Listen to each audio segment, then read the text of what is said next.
And we are back with another outstanding episode of the Square Table Degenerates. Today we are joined by Mr. Ivan Doroschuk from the band Men Without Hats. How are you today, sir? I'm very well, thank you. How are you? Doing pretty good, man. It's a little chilly today in Cleveland, but we make do. It's going to be May soon. I'm anticipating a May snow this year. Like we haven't had snow in May in a while, and I feel it coming. And it makes me laugh because every time I see it, like there's a little bit of snow on Facebook this late in the year, everybody freaks out. I'm like, oh, I got to move to Florida, and then they can't afford Florida, so it makes me laugh. Yeah, I'm on Vancouver Island. I moved out here about 20 years ago to avoid the snow. Okay, Vancouver Island. I've been up to Victoria. That's where I'm at. Closest I visited up there. So the internet tells me you were born a couple years ago and grew up in Montreal, Quebec. Is that part right?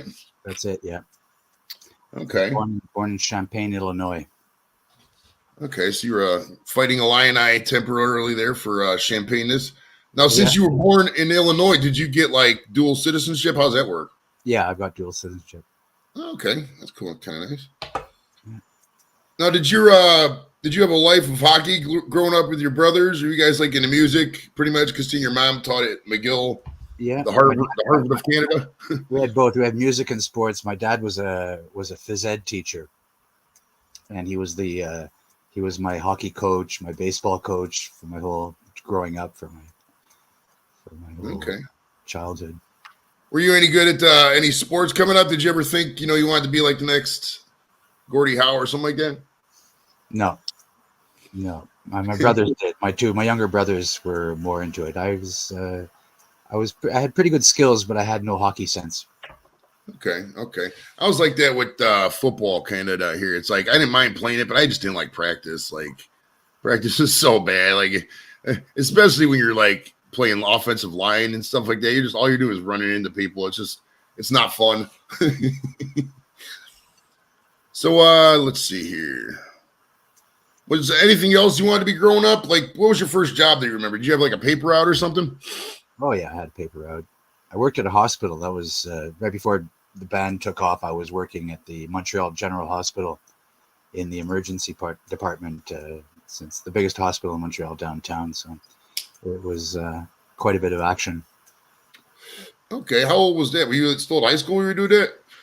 No, I was in university. Okay. Now you were 18, and what the next steps? Hold on, I missed a question there. Oh, let's wait for him to pop back here. Hold on.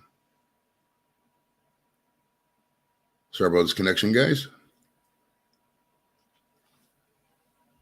I don't want to ask any questions while he's going over the thing here. Bear with me.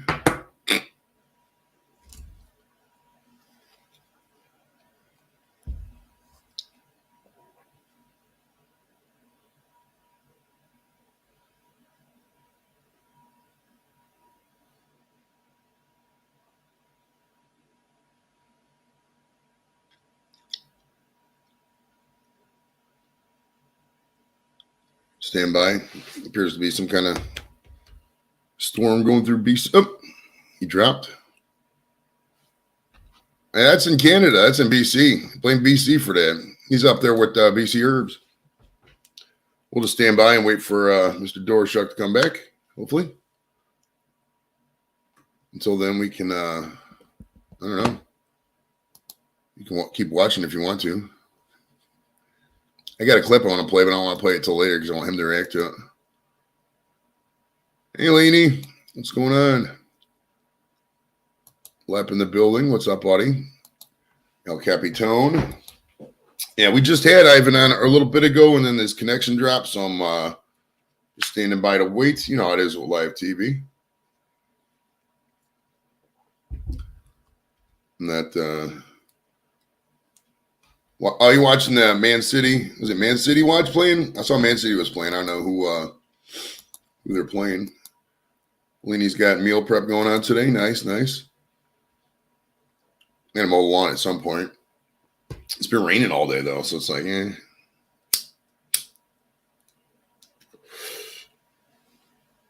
Still waiting here. Bear with me, guys.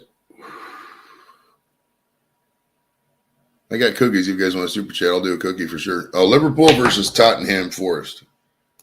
That's Tottenham Forest, right? Now, what is this league? Is that the? I know Premier League. Is this the regular Premier League season, or is this the? God, what's it called? Champions League? I don't even know, man. It seems like fucking they're always playing. Like there's a 9-month season with these guys. It's like NASCAR. And suppose it was all displaced by the World Cup, maybe. I don't know.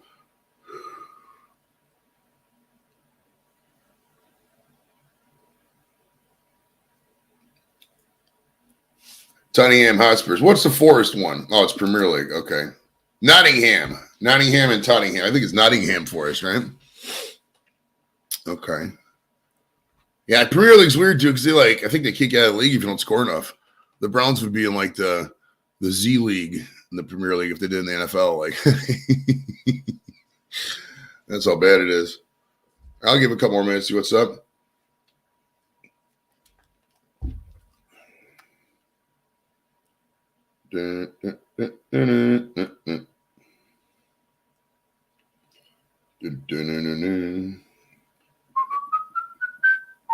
Hope everybody in BC. Is anybody up in BC? Is there storms going through?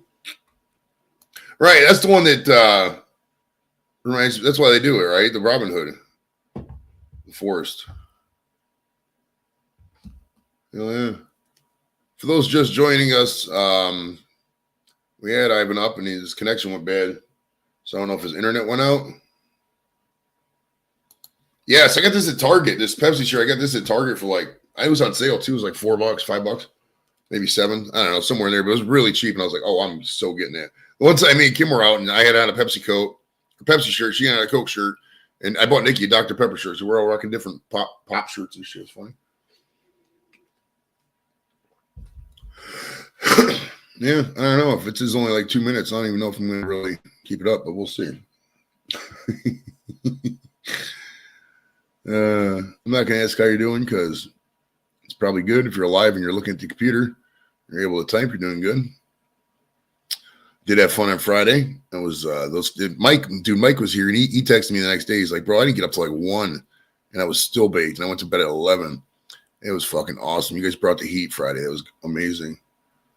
Yeah, I don't know. I'm not gonna really email Ivan. I'm not gonna. I mean, obviously, if the connection works, he'll come back. I mean, if it doesn't work, he won't come back. I mean, it's So we'll see. We will see, people. I'll entertain it for another. I don't know. Not really doing anything else, so we'll just kick it and flick it. I guess. I don't know. We'll see. There's no new news.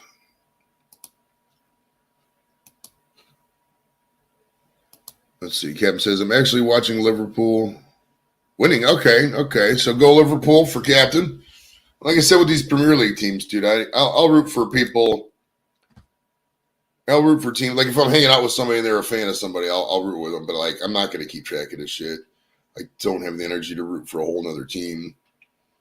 These Cleveland teams suck enough. I mean, and I know my luck. I start rooting for I'm a Liverpool fan. The next thing you know, Liverpool goes on a 30-year streak of not winning anything. That's not fair to Liverpool fans to bring this kind of Cleveland toxicity into their life. So I'm not going to fuck with that.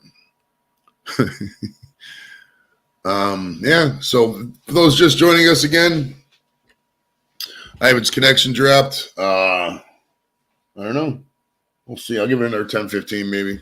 I'm not going to sit here and talk to myself and say the same thing over and over. Jimmy wanted to come here and watch YouTube, so maybe we'll do that later. I don't know. We'll see. There's something else I was going to do today, but it was raining. I didn't really feel like doing it. I know. I was going to clean out, you get a bunch of shit from Kim's mom's house. And it's like, I don't want to fucking take all this crap out if we got to bring in the truck and it's going to be raining. Because it's going to get wet. It's a TV in there. I don't want to get TV wet. You get TV wet, it's useless. So it is being me being lazy a little bit, but I'm allowed to be lazy. I don't give a fuck. We'll see. We will see. I wonder if there's one of these things where you're just I don't want to do it. All right, so let me check my email, see if there's any things coming in. Does not look like it. So he's probably just having internet issues. If I'm Kesson. Oh, obviously he had internet issues because we saw his thing spin and then he dropped. So I don't know. I mean, we went through this with a couple weeks ago when I had Sean Spencer on. No, that was over a month ago actually. No, but when I had Sean Spencer on from Lawn Care, Special Lawn Care, and my internet just totally went out. That shit wasn't. Oh, am I buffering? No, I'm not buffering. I don't know. But yeah. So his internet totally went out, or my internet totally went out. I was talking to that guy. So it happens, man. That's what it is. What it is with live shows, you know. I mean, let's start to reschedule once, and you know.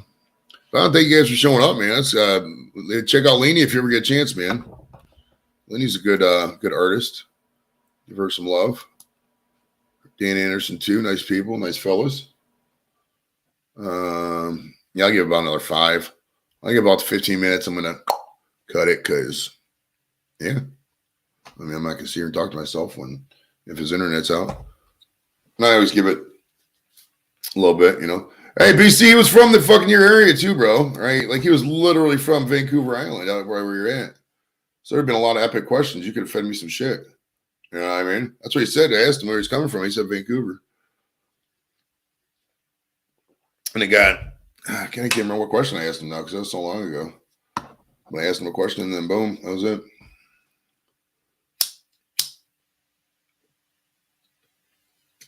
Suppose we could just hear it smoke a couple bits, see what's up.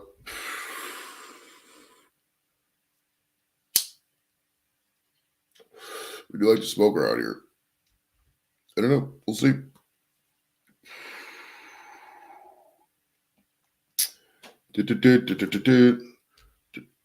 All right, so let me play the clip. I was going to wait till he got back, but we'll see. At this point, probably just need somebody who's coming back. But all right, so this is Homer Simpson doing the safety dance. Safety dance! You can dance. You can dance. Everybody look at your pants. Everybody look at your pants.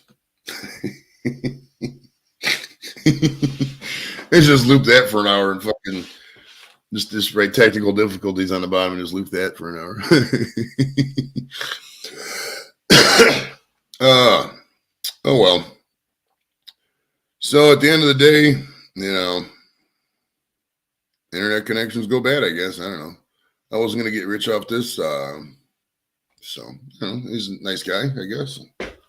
Internet happens. I mean, that's not like it's not like he just cold dropped and said "F you." I mean, I can see his shit was buffering and went out. Luch is in the building. What's up, buddy? Not Luch, Dorito. My bad. He changed the name of the channel. It used to be Dorito in the Luch Map Garage or some shit. No, it's Luch Map Garage. It says here in purple. All right, take it. Oh, he's back. He's back. Awesome. My man. There we go. Oh, okay, cool. I'll just trim that part out and post. Good deal. How you doing again? Everything good? Can you hear me? Uh-oh.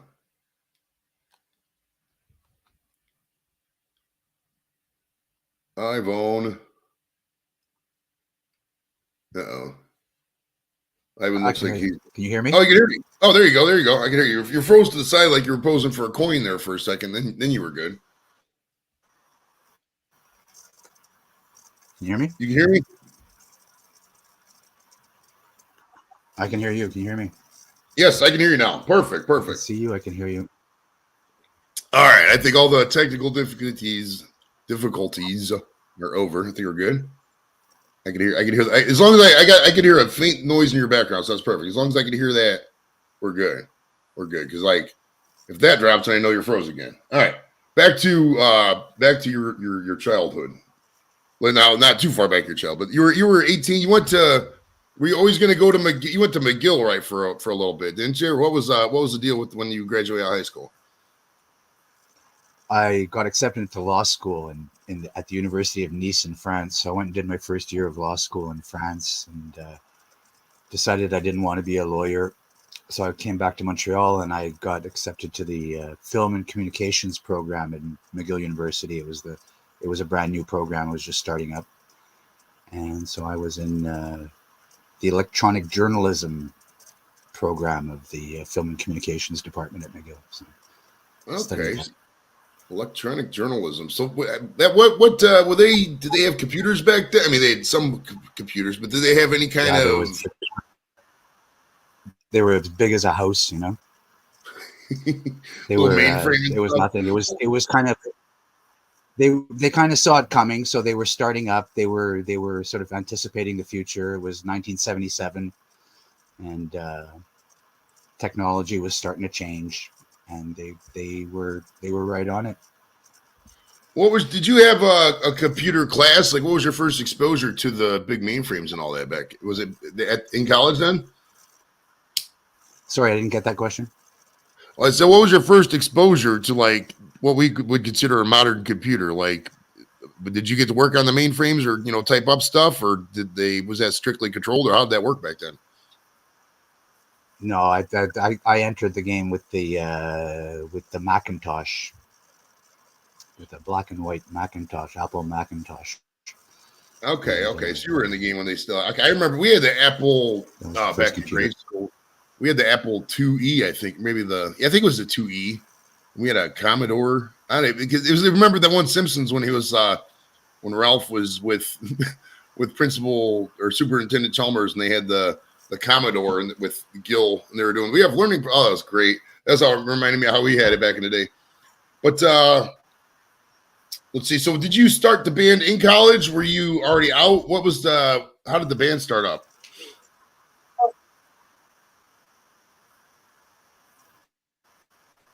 I was in, and I met a bunch of guys in the film department, and that's where it started. 3 other guys in the classes that I met, you know, at McGill, and we started the band there and just started. It was 1977, 78. There wasn't too much happening as far as punk new wave, but we just started playing, started gigging, and the band just grew from there. What did your parents think of the idea that you were starting a band? And were they supportive? Were like, oh, you need to do something else, or how was that working?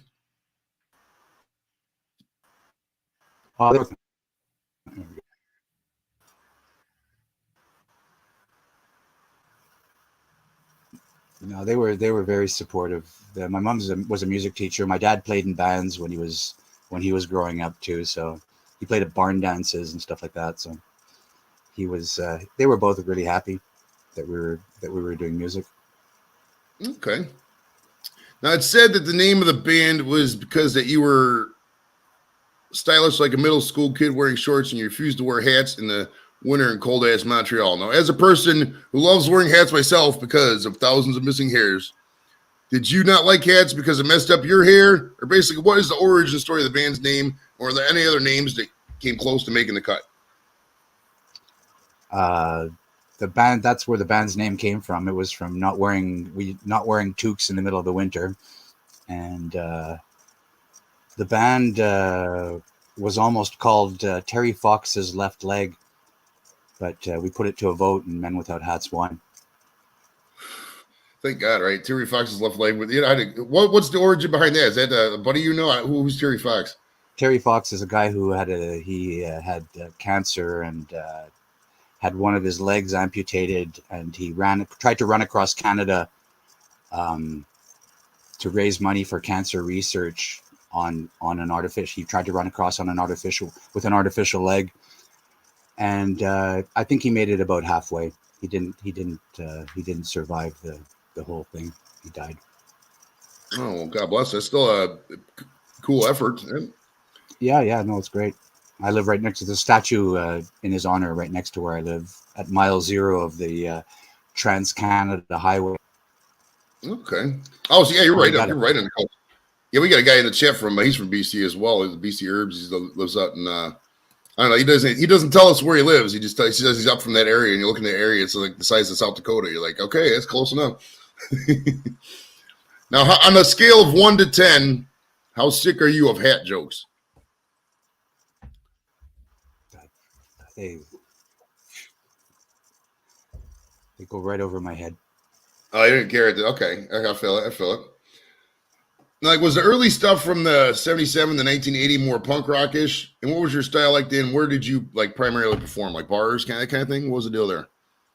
Yeah, we were doing like, you know, parties and bars and stuff like that. It was punk rock at the beginning.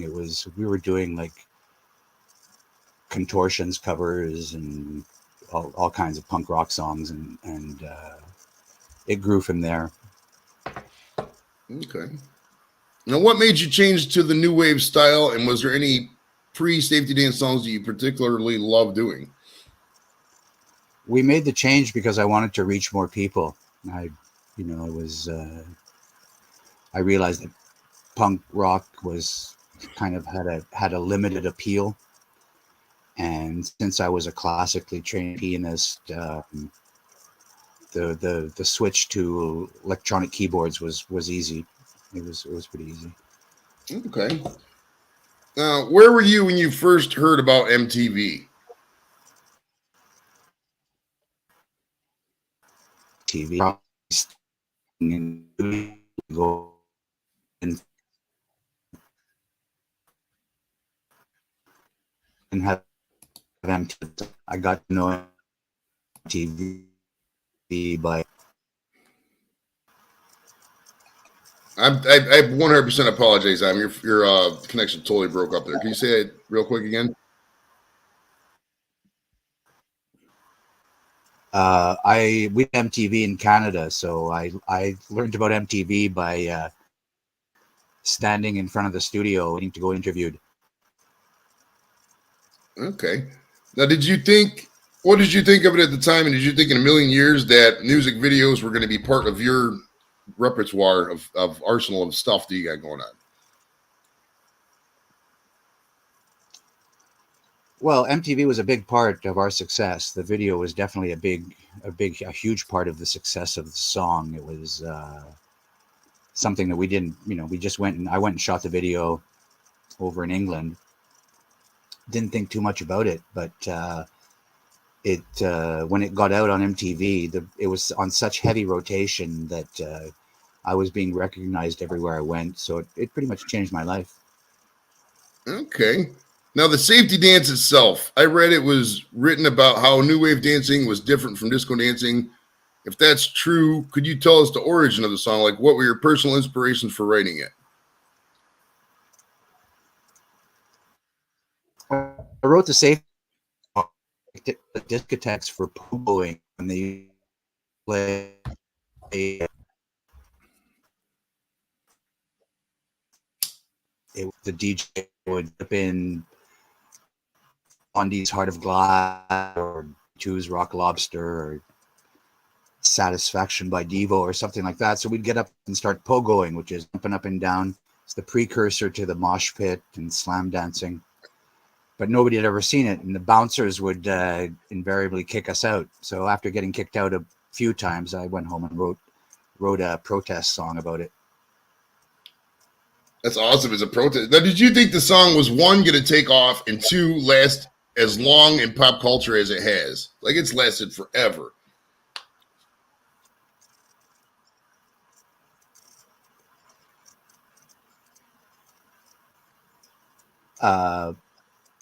It wasn't even our first single. We didn't even slate it for the first single. So, but when you're a young songwriter, you think everything you write is going to be a smash hit and last forever. So it kind of goes with the territory. That's awesome. Now, the video itself, I hadn't seen the video in quite a while, and I went back and watched it, and I got some questions. This is a pretty awesome video. First off, how in the world did you come up with that concept for that video? Like, that was just mind-boggling. Like, it's almost a production. How did you come up with the concept for that? We both, Tim Pope, the director, and I both had the same idea. It was before the internet, before emails. So we actually wrote letters to each other. He was in England, I was in Montreal, and we wrote letters of what we thought the storyline should be, and our letters crossed the ocean at the same time. We both got our letters at the same time, and we realized we had the same idea. So it was pretty easy from there. I mean, it was just picking the right village, and all the people in the video, or all the villagers, all the people that lived in that village, just during the day, just got interested in what was going on and came in and became became actors. So it was cool. It was a great experience. Who authorized all that pageantry and the pomp in that video? Like, that's not a low budget video. Like, that's got to have been quite a bit. No, I mean, how did you guys get the funding for something like that? Was that the record company? Oh yeah, that's record company stuff. That was back in the days when bands had big budgets to do videos and records and tours. And we're the kind of the last. It's a dying art. Being a recording artist is a dying art now. It's a lot different than what it used to be. It is, man. It is. Now, how did you cast all those? Well, you talk about most of the villagers did the video, but did you have a specific cast for the little person in the video, or was he part of the village to begin with? No. He's one of the most famous little people actors in the world. He's been in Star Wars and like Time Bandits, like all over. He's been in every movie that you've seen a little person in. Okay, so he was one of the Ewoks then. I was thinking about that. I was thinking about being one because it's funny, man. If you read back on the history of Return of the Jedi, they actually got entire families of little people to play the villagers. Like that was awesome casting. Like, oh god, it was great, wasn't it?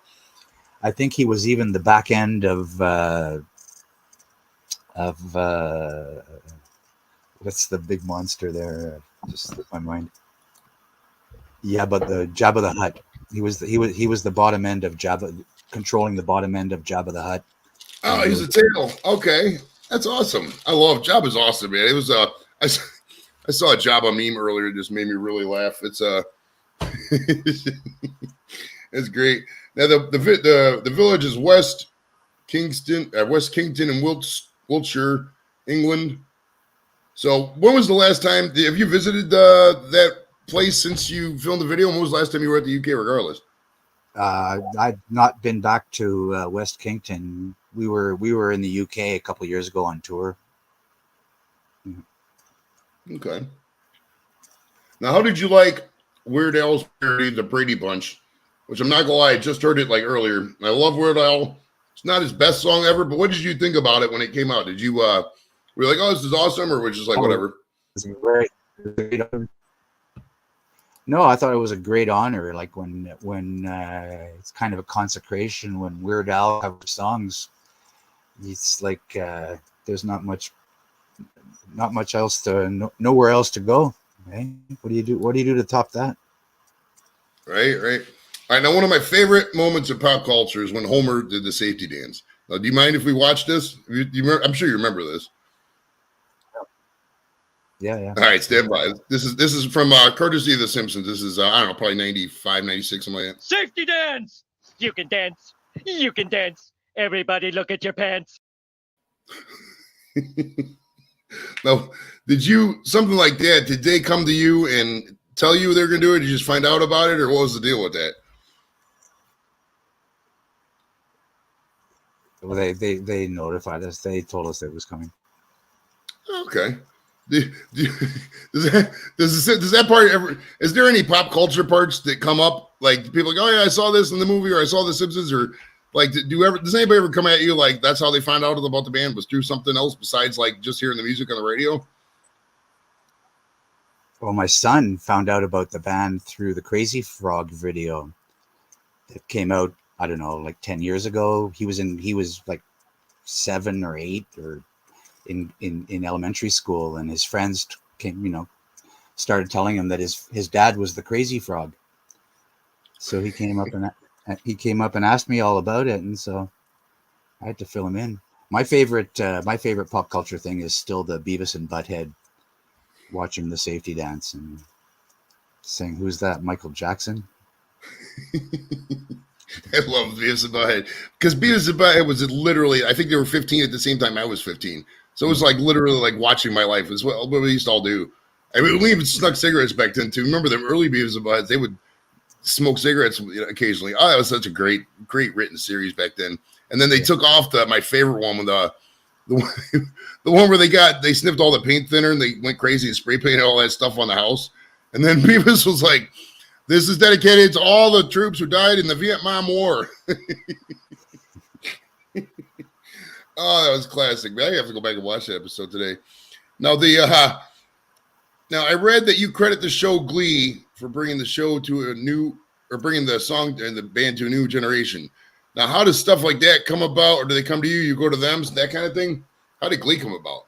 They came to us and said they were going to do it, but yeah, that brought us a whole new generation of fans. I mean, they even took the song on tour. That was part of their live act too. So, and it was great because it not only that, just the way they used it in the show was kind of a classic moment, and it inspired a lot of their fans to do flash mob safety dance flash mob scenes, you know, and videos and stuff like that. So it actually spurred a lot more, you know, interest than just having it on TV.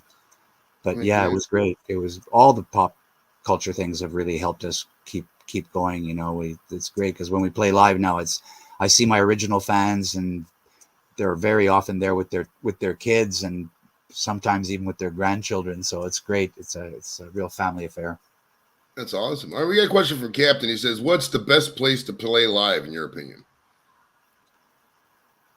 Oh, I love, you know, there's a lot of great places, but the Greek in LA is one of my favorite places. The Greek Theater it's just a great open air amphitheater. Great place to, you know, it's not too big. It's great for people to see a show. It's a nice sort of great place to see a show at night. There's a lot of places all over the States. Every place. Salt Lake City's got a great venue. There's a lot of places. Salt Lake City. That's one I've never been to. I've been to like southern Utah when we were visiting Arizona. Because like if you go up to the Grand Canyon, you kind of have to visit like Bryce National Park and all that in there. But I don't think I've ever been to Salt Lake City. Maybe in an airplane. I don't know. It's I'm a partier, man. They don't really party too much up there. But I heard I heard it's a fun time up there. Who knows, man? Salt Lake City. I think they party. They just don't talk about it too much. Right. I read that you have to get like a card for a bar. Like the way they do bars is it's like a club kind of thing. So you pay $5 to get the club for the card. And I bet in there, once you get in them clubs, they just do whatever. It's probably all covered. There's no way you can have a state that big and just not party. You know what I mean? I've read that, you know, especially because we're here in Ohio, in Amish country, right? And like, I read that I don't have any knowledge of this personally. I've barely interacted with the Amish. They're an hour and a half south of here, but like I've read that like a lot of the girls will, you know, younger girls, once the day's over, they'll get them makeup and dresses and sneak into the city and go club and then come back and live the Amish life. You know what I mean? So it's like, who even knows what to believe anymore about all that stuff? All right, let's see. What were the 90s like for you career-wise, and what prompted you to revive the band in, like, what, 2010, something like that? I took some time off in the 90s. I was a stay-at-home dad. The 90s weren't too friendly to keyboards anyway, so I took the decade off and raised my son. Okay. What's your son doing these days? These days, he's on a road trip. He's on his first road trip with his buddies driving across Canada. Okay. Nice. So they're starting in like BC. They're doing the whole shebang. That's a long drive, man. Have you ever done that? You ever just cross country Canada? Just, you know, not for work or anything, just taking a road trip across Canada or anything like that? Yeah, I have. The first time I came out here, like to check it out, my brother had moved here, and my wife and I moved out. We drove out before our son was born, and it's a great drive. Canada is a beautiful country. The United States is awesome. Canada is equally awesome. Just changes every couple hundred miles, different scenery. So it's really nice. It does. For those UK people who wonder what Canada's like, you know, I always say that UK is cramped in the, like America has space. In Canada, they probably think we're cramped down here because, like, in Canada, you could have like 1,000 acres and like nobody even cares. It's like so much land. It's incomprehensible, especially you go north because it's like I don't know how many percentage of the country lives within 100 miles of the U.S. border. But once you get out of that zone fudge, man, it's there's so much open land. It's crazy. Yeah. There's 10 times less people than the United States, and the country is almost as big, if not bigger. Yeah, you got more people. I think it was more people in California than there is in all of Canada. There might be the population in Canada 35 million or something. All right, we got a question from Lex. He says, "What's the biggest and best gig you have played, in your opinion?" We played the Montreal Jazz Festival a couple of years ago, and that was 100,000 plus people outside. We played with Carly Rae Jepsen actually at the Jazz Festival, so it was pretty cool. Call Me Maybe Carly Rae Jepsen. That's cool. Is Carly Rae Jepsen Canadian? I don't know if she is or not. Yeah, she's from BC. I met her just before her single broke, and she was turned out a big Men Without Hats fan, so it was kind of cool. That's a good question. She's in Vancouver. Okay, that's a good question. Is there people that you've met in later and stuff like that, obviously besides her, that told you, oh yeah, I love your music, or you get and they've turned out to be stars, or they were stars, and you're kind of like, oh wow, this is kind of humbling, anything like that? Yeah, I'm running into a lot of we run into a lot of bands that we kind of grew up with, or sort of emulated before we started doing music ourselves. So I'm there's a lot of bands out there that say they like that. That's just the way it's good. Nice city of bands now on as far as so it's cool. It's a good fun time. Now, when you was on your hiatus and raising the boy there, did you listen to music a lot? Or you just did your thing? Or if you were listening to music, was it like the typical music of the era? Were you listening to 90s shit, Nirvana, and then into the hip hop and Dre and then Limp Bizkit and all that? Or did you just kind of do whatever? What was your 90s playlist like? I was I've always been a crate digger. I've always liked to discover new music, and so what I've been doing ever since the internet's been existed is going back and revisiting my youth, and just going back and listening to all the music I grew up with, and listening to all the bands that I didn't listen to when I was that age, and sort of going through a lot of music that I missed when I was growing up. So that's I kind of still do that now. I go back and I'm always amazed at the millions and millions of bands that were never heard, and just people put their whole lives and their souls and their family and their bank accounts and their everything into making music, and it just got shelved and forgotten in the dustbin of history. It's gotten even worse too, right? I mean, you got to think about back then, you could at least, if you started a band up, you could play a gig, you could at least sell CDs, tapes, records, whatever. Now, I mean, your options are streaming. And if you're touring, you can still make some money, I suppose. But if you're just, you can't just, there's no money. And I mean, you can't, I could be mistaken. And I mean, I talked to a lot of musicians, but it seems like the money that these streaming services pay is not livable. I mean, you're not, I don't know what it is per 1,000 spins or whatever per play, but I mean, back in the day, somebody could buy a CD for $15 or whatever. Play it 30 times and that's it. I mean, the equivalent is 50 cents a play. I'm not sure that, I don't know the rates myself, but I'm pretty sure Spotify isn't playing you 50 cents a play for a record. You know what I mean? So do you think it's ever gonna? I think it's 50 cents per 50 million plays. Right? It's absurd. Yeah, no, the kids have to be creative. That's why I say it's a dying art. Being a recording artist is a dying art now. It's the technology. I mean, the studios can't survive because everybody who owns a computer can potentially make a record, and if they got a printer, they can be a label. So, so the big studios are dying, the labels are dying, the independent labels are dying, the record stores have all died a long time ago. There's no format, when your main format, when you're getting bundled in with cable and phone services, is your main way of your main format. It's a different world out there. The kids have to be, like I say, they have to be creative. A lot of money is made in placement now. Kids are making money having their songs play in the background of a TV show when the characters walk into a bar. That's how that's a lot of revenue is coming from there too. There's just different ways. I mean, but like I say, it's a different ball game now. It's the dinosaur days are done. Yeah, it does seem like the glory days was. I mean, MTV did pump in a lot of the corporate money, so that did probably get a lot of some bands, decent traction in the 80s and 90s. But like once the internet came out, I mean, that was the beginning of the end. I mean, we all remember Napster, and then once Napster came out, if the record labels would have spearheaded in the beginning, I think it could have been a good model for the artist, but the record labels want to keep all their money for themselves. This is me talking. This isn't anybody else, but it's like they got it to the point where they pigeonholed new artists. Like unless you're already famous, unless they promote you, how are you going to even get traction? I mean, I know several people in Cleveland, great rappers, great musicians, and unless they tell people about the music, literally, hey, listen to my music, they just nobody listens to it because it just doesn't get pushed. And you got to make a music video, you probably got to spend a good 10, 15 grand to get a solid video if it's production quality MTV. And good luck making that back. Wait till AI takes off. Wait till AI takes off.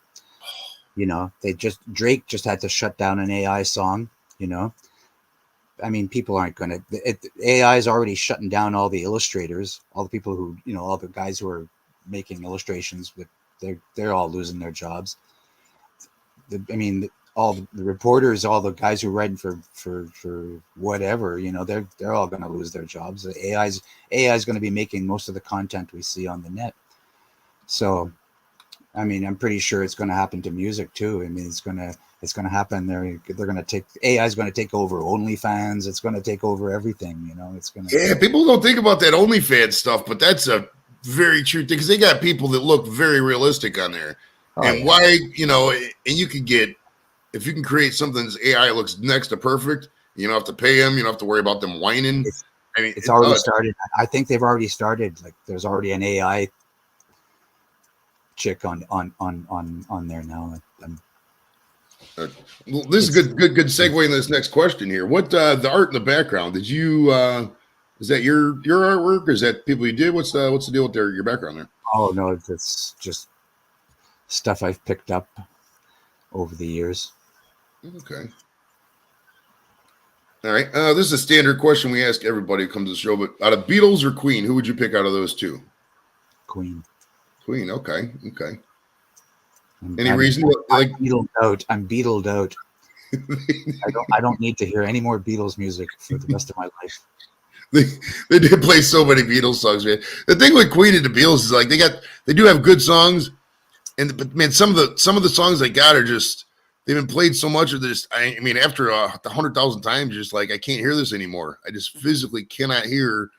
Don't stop me, or they say it's your birthday. I just can't. No more. All right. Yeah, don't get me wrong. I mean, I credit the Beatles with like teaching me how to write a song. I still write, use the Beatles as my template when I write songs. But no, I'm just Queen is such an awesome band. Imagine I think you muted yourself. Hold on. Uh-oh.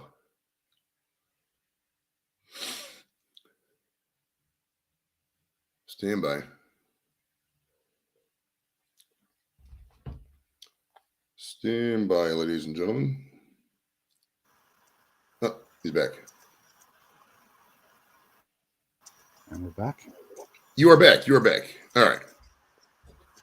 Yeah, I was just saying about Queen, like an awesome band. They got the greatest singer in the world. The guy dies. Who did they get to replace him? The most awesome singer in the world, Paul Rogers. I mean, that guy, like Paul Rogers is. He's just like whatever. He's just better than Elvis.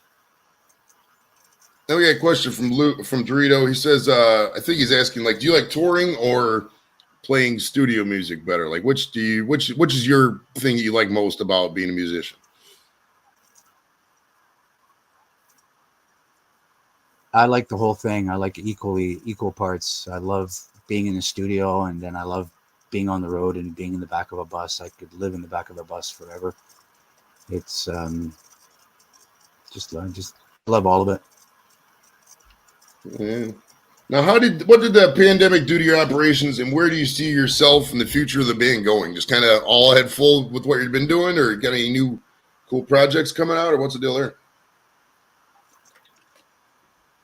Yeah, we're still going to make records. The pandemic didn't really affect us. We had already slated to take the time off to go in the studio and be recording for that whole time. So didn't really change our lives. And yeah, we're just out there. We're going to be playing and putting in road to support it. Outstanding. Well, do you got anything else to promote, or how do people get hold of you? Just go to safetydance.com. And there's our tour schedules there. We got merch there. We got links to videos, everything. Good stuff. I'd like to thank Mr. Ivan Doroschuk for coming out today. It's been an honor, sir. Sorry about the internet connection, guys. You know how it happens. You know, internet goes out. That's the way of the world. We're on an island. I'm on an island here. That's pretty common. They had to get the ferry and the ferry bringing the internet for that hour. They ran out of internet. Love it. So, all right, Ivan, thanks so much for coming out, brother. Appreciate it. And be sure to go to safetydance.com and check it out for the tour schedule. And we'll talk to you guys later. Okay. Thanks a lot, man. See ya.